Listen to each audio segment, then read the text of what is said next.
The plate hit the floor. Food scattered everywhere. The little girl didn't move. She just stood there, arms crossed, staring at the man in front of her. He looked furious. "Are you blind?" he snapped. "Look at what you just did." The girl tilted her head slightly. "It was an accident," she said. Her voice was calm. Too calm. The man frowned. "You think this is funny?" She glanced at the mess, then back at him. "You're shouting too much," she replied. A few people nearby turned. Whispers started. "She's bold.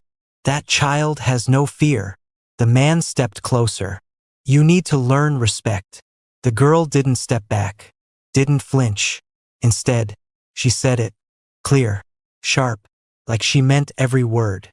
"Learn some manners." Silence. The entire restaurant froze. The man blinked. "What did you just say?" The girl rolled her eyes slightly. "I said learn some manners," she repeated. "You don't talk to people like that." A couple of people gasped. One whispered, "She doesn't know who she's talking to." But the girl didn't care. She stood there, unmoved, unimpressed. And that was the problem, because someone else had heard her. From across the restaurant, a man sitting quietly in the corner, still, watching. He hadn't moved since the incident started, hadn't spoken, hadn't reacted. But now, he was looking directly at her. The man in front of the girl grabbed her wrist suddenly. "Who do you think you are?" he snapped. The girl frowned. "Let go. You think you're grown? Let go." Her tone didn't change. No fear, just irritation. That made it worse. Because now, the entire room felt it. Something had shifted. The man holding her hesitated. Not because of her, because of him. The quiet man in the corner stood up. Slowly, every movement controlled, every step deliberate. The room went silent again. Different this time. Heavy. The man holding the girl released her instantly. Stepped back. Nervous. "Sir, I didn't know." "Of course you didn't," the man said calmly. The girl rubbed her wrist slightly. Annoyed, but not scared. Her eyes lifted and met his. For a moment, neither of them spoke. He studied her, carefully. "You told him to learn manners," he said. The girl nodded. "Yes." No hesitation. No apology. A pause. Then, he nodded slightly. "Good." Murmurs spread instantly. What? Did he just agree with her? One of his men stepped forward, cleaned the mess. Another brought fresh food, placed it gently into the girl's hands. "For you." She blinked. "Thank you." She didn't smile, just accepted it like it was normal, like she expected it. That caught his attention. Again. "You're not scared," he said. The girl shrugged. "You didn't hurt me." A faint reaction crossed his face. Not quite a smile, but close. Then, everything changed. Bang. The restaurant doors burst open. Men rushed in, armed, aggressive. "There he is!" one of them shouted. Screams exploded. Chairs fell. Glass shattered. The girl flinched this time. Finally, her eyes widened. What is happening? The man didn't panic, didn't rush. He simply moved. His men surrounded him instantly, blocking, returning fire. Fast, precise. The girl stepped back, heart pounding. Gunshots cracked through the room. People dropped to the ground. Chaos everywhere. One of the attackers aimed straight at him. The man turned slightly, still calm. Then, he moved, faster than she expected. He reached her, grabbed her wrist. Firm. "Move." She blinked. "What?" Another gunshot rang out. Closer. Dangerous. He pulled her toward him. "You're coming with me." "I'm not going anywhere." "You are if you want to live." That stopped her. Instantly, another explosion behind them. The kitchen doors flew open. His men moved around them, protecting, clearing a path. The girl hesitated. Just 1 second. Then, she moved. He pulled her through the kitchen. Staff screaming. Hiding. Back door. Kicked open. Cold night air hit them. Black SUVs waiting. Engines running. Doors open. Ready. The girl's heart pounded. "Who are you?" He didn't answer. Just opened the car door. "Get in." She hesitated. Then looked back. The restaurant was chaos. Gunfire. Fear. Danger. She swallowed. Then got in. The door slammed shut. The convoy sped off instantly. Fast. Silent. Controlled. Inside the car, everything went quiet. Too quiet. The girl looked at him. Curious again. Not as scared now. Just thinking. "You're important," she said. Not a question. A statement. He looked at her. And for the first time, there was something different in his eyes. Recognition. Interest. Maybe even concern. Then he spoke. "You shouldn't have talked back." The girl tilted her head. "But I was right." A pause. Then, very slowly, he nodded. "Yes." And in that moment, something changed. Not just for her, but for him too. If you like the story, this is just the beginning. There's more you haven't seen yet. Like, subscribe and stay tuned. The next part is coming. He pulled her forward without warning. "Hey, what are you doing?" she snapped. The SUV door opened instantly. One of his men guided her into the back seat. "Get in," he said firmly.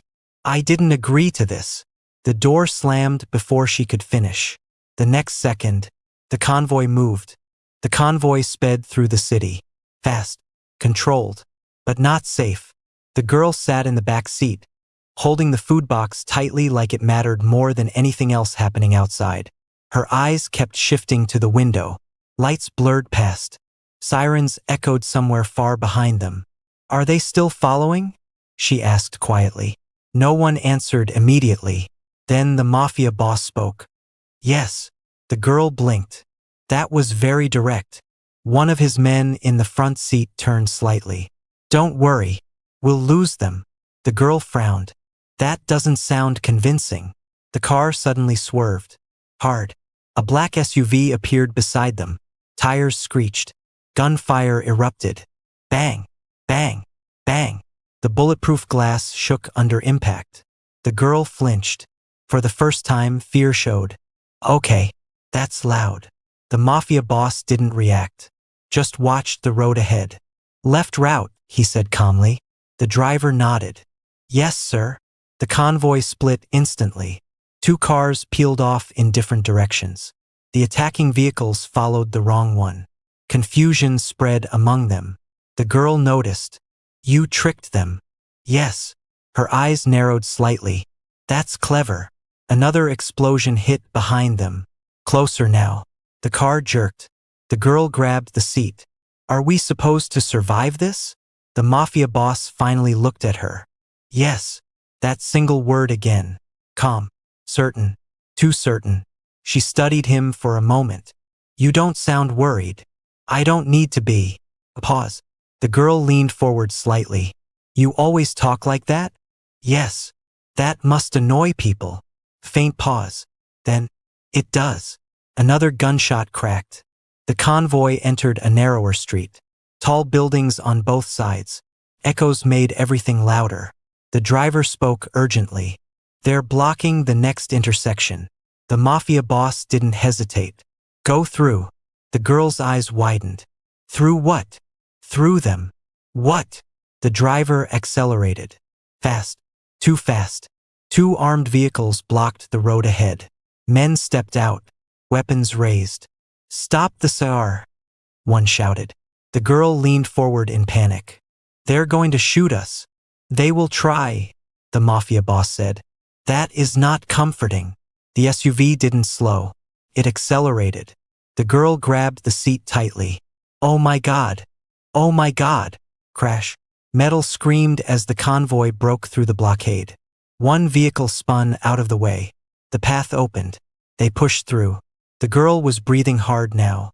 "That was insane." "Yes," he said. "Do you do that often?" "No." "Good." Another pause. Then, "They usually don't survive long enough to block me." The girl stared at him. "That is not reassuring at all." Gunfire faded slightly behind them. The convoy turned into a quieter road. For a moment, silence returned. Only engine noise, only breath. The girl slowly looked at him again. So people are trying to kill you? Yes. Why? A pause. The Mafia boss looked forward. Because I exist. The girl frowned. That's a weird reason. It is the correct one. She tilted her head. You talk like everything is normal. It is for me. That answer stayed in the air longer than expected. The convoy slowed, then stopped. Massive gates opened slowly, revealing a private compound surrounded by high concrete walls and silent guards. No noise from the outside world, just control. The girl stepped out first, still holding the food box tightly. She looked around. This place feels weird, she said. The Mafia boss stepped out behind her. It's secure. She glanced at him. You keep saying that word like it fixes everything. He didn't respond. His men moved instantly, covering exits, scanning surroundings, locking down the perimeter. Then, a voice broke through the silence. Where is she? The girl turned sharply. A woman was running toward her, breathing hard, panicked, relieved. Are you okay? The girl blinked. Mom! Her mother grabbed her immediately, checking her face, her arms, her shoulders. I couldn't reach you. I thought something happened. I'm fine, the girl said calmly, but her eyes shifted past her mother. To him, the Mafia boss, standing a few steps away, watching, still, and instantly, her mother froze. Her expression changed. Relief disappeared, replaced by shock. No, she whispered. The girl noticed. Mom? What's wrong? No answer. Her mother was staring at him like she had seen something impossible. The Mafia boss didn't move, didn't speak, just observed her reaction. The silence stretched, heavy, uncomfortable. The girl stepped slightly forward. You know him? Her mother swallowed. I didn't expect this. That's not an answer, the girl replied immediately. The Mafia boss finally spoke. You haven't changed. That hit differently. The mother flinched slightly.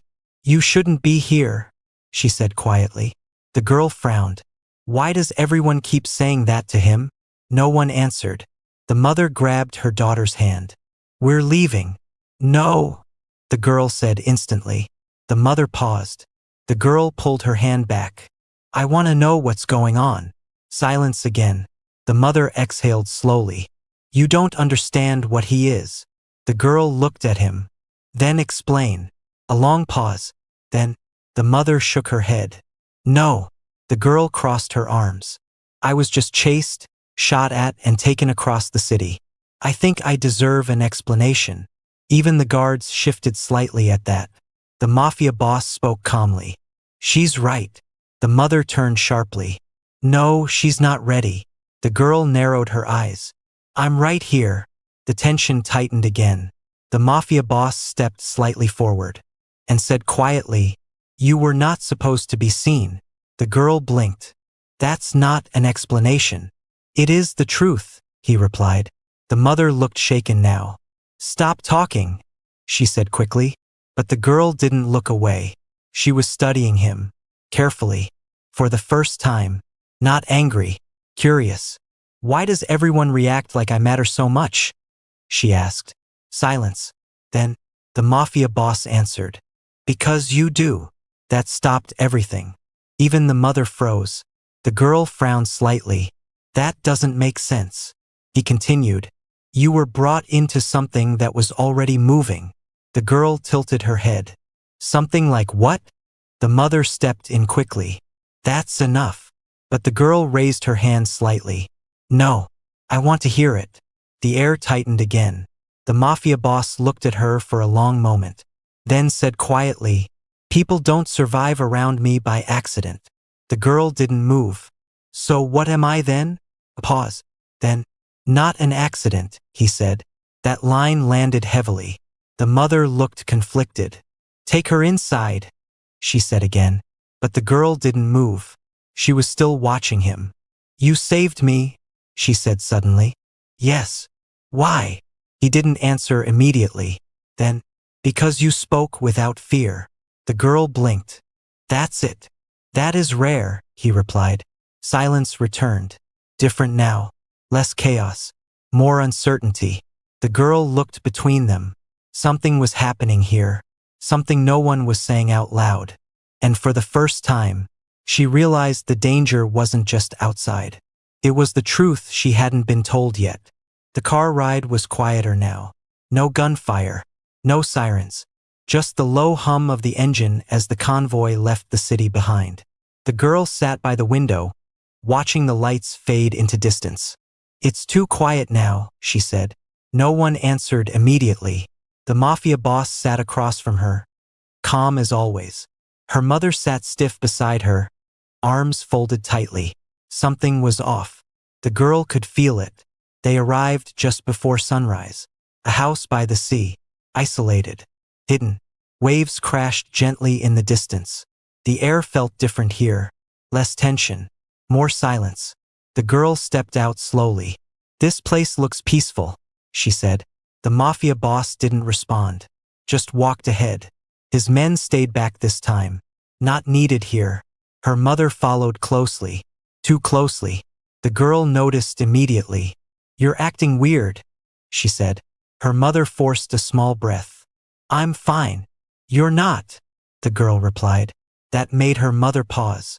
Inside the house, large windows, ocean view. Simple but expensive. The girl walked toward the glass. Why would someone like him have a place like this? Still no answer. The Mafia boss entered behind them. He stopped near the window, looking out at the sea. For a moment, he seemed distant, not like before, not dangerous, just quiet. The girl watched him, then spoke. You don't look like someone who enjoys peace. Faint pause. Then, I don't, he replied. Her mother stiffened slightly. The girl frowned. Then why here? No answer. Silence again. The waves outside filled the gap. Then, her mother finally spoke. You shouldn't be near him. The girl turned. Why? Her mother hesitated. Because for the first time, she looked unsure. The Mafia boss spoke. She already asked too many questions. The girl crossed her arms. I didn't get answers. A faint shift in his expression. Almost approval. Her mother stepped forward slightly. You don't understand who he is. The girl looked at him again. I'm starting to think you do. Silence hit instantly. Heavy. The mother didn't answer. That silence said enough. The girl narrowed her eyes. So you know him? Her mother closed her eyes briefly. It's not that simple. The Mafia boss finally turned slightly. Time changes things, he said quietly. That line made the girl pause. So you did know each other? Her mother looked away. The air tightened. Not fear this time. Something older. Unfinished. The girl stepped between them slightly. Okay. Now I'm really confused. No one responded. The waves outside crashed louder for a moment. Then, the Mafia boss walked past them, stopping near the stairs. You should rest, he said. The girl frowned. I don't feel tired. You will. Is that another one of your predictions? Faint pause. Then, no, he said. It's experience. That silence lingered again. He disappeared upstairs. Her mother sat slowly on a chair, exhaling like she had been holding her breath for hours. The girl watched her carefully. Mom. Her mother looked up. Tell me the truth, the girl said. A long pause. Then, her mother shook her head slightly. Not yet. The girl didn't like that answer. But something in her mother's face stopped her from pushing further. Outside, the sea kept moving, unbothered, like none of this mattered. But inside, everything had already changed, and the girl could feel it now. This wasn't protection anymore. It was history, one she had just stepped into, without permission. The sea outside was calm, but inside the house, nothing was calm anymore. The girl stood between them, her mother on one side, the Mafia boss on the other, and silence that felt heavier than words. Finally, the girl spoke. Okay.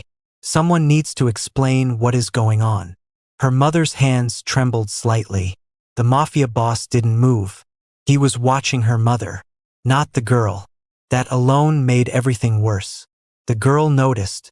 "Why are you both acting like I'm not here?" Her mother exhaled shakily. "This is not about you right now." "It feels like it is," the girl replied instantly. Silence. The waves outside crashed gently. Then, the mafia boss spoke. "It always becomes about her." Her mother looked at him sharply. "Don't say that." The girl frowned. "Say what?" No answer. The tension snapped tighter. The girl stepped forward. "Stop talking like I'm missing something obvious." Her mother closed her eyes briefly. Then, "You are." That stopped her. The girl blinked. "Excuse me." A long pause. Then her mother said it slowly. "You weren't supposed to meet him like this." The girl turned to the mafia boss. "And how was I supposed to meet him?" He finally looked at her fully and said quietly, "Not at all." Silence dropped instantly. The girl stared at him. "That doesn't make sense." "It does," he replied. Her mother's voice lowered. "Because this was never meant to reach you." The girl's expression changed now. Less confusion, more frustration. "So I'm the problem now?" "No," her mother said quickly, but her voice cracked slightly. The girl noticed that hesitation, that fear.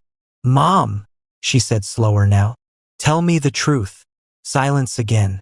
Then, the mother turned toward the mafia boss. And for the first time, her voice wasn't just emotional. It was heavy. "You shouldn't have come back into her life." The girl froze. "Wait, what?" The mafia boss didn't deny it. That alone was the answer. The girl turned sharply to him. "You knew me?" A pause. Then, "I knew of you," he said. "That didn't help." "It's the same thing," she snapped. Her mother stepped forward quickly. "No, it's not like that." The girl's eyes widened slightly. "Then what is it like?" Silence hit again. The sea outside sounded louder now, like it was filling in the gaps no one wanted to speak. The mafia boss finally spoke again. "You were protected." The girl frowned. "By who?" Her mother looked down. That was the moment everything shifted. The girl's voice dropped. "By you." No immediate answer, just silence. And that silence was enough. Her breath slowed. "Why?" The mafia boss looked at her longer this time. Not cold anymore. Not distant. Just serious. "Because your existence changes outcomes." The girl shook her head slightly. "That's not an answer." "It's the only one you'll get right now," he said. Her mother whispered softly. "It was supposed to stay hidden." The girl turned to her mother instantly. "What was supposed to stay hidden?" Silence. Then, the mother finally broke. "You were never meant to know any of this yet." The girl's voice sharpened. "Yet I'm literally in the middle of it." That hit the room hard. Even the mafia boss looked away slightly. A rare shift. The girl stepped back slowly. "So what am I then?" No one answered immediately. Then, the mafia boss said quietly, "You're the reason I returned." That froze everything. The girl blinked. "That's not normal." "No," he agreed. Her mother whispered, "And that's why I tried to keep you away from this world." The girl looked between them, slowly realizing this wasn't random. This wasn't a mistake. This was planned. Long before today. Her voice lowered. "So this whole time, I was part of something I didn't even know existed." Silence. No denial. No correction. Just truth sitting in the air. The girl exhaled slowly, then said softly, "I don't like this story." Faint pause. The mafia boss finally turned slightly away and said, "You don't have to." The girl stared at him. "Then why am I still in it?" He didn't answer, because outside, the waves kept crashing, and inside, the truth was still not finished. But the story was no longer something she could walk away from. If you like the story, this is just the beginning. There's more you haven't seen yet. Like, subscribe and stay tuned. The next part is coming.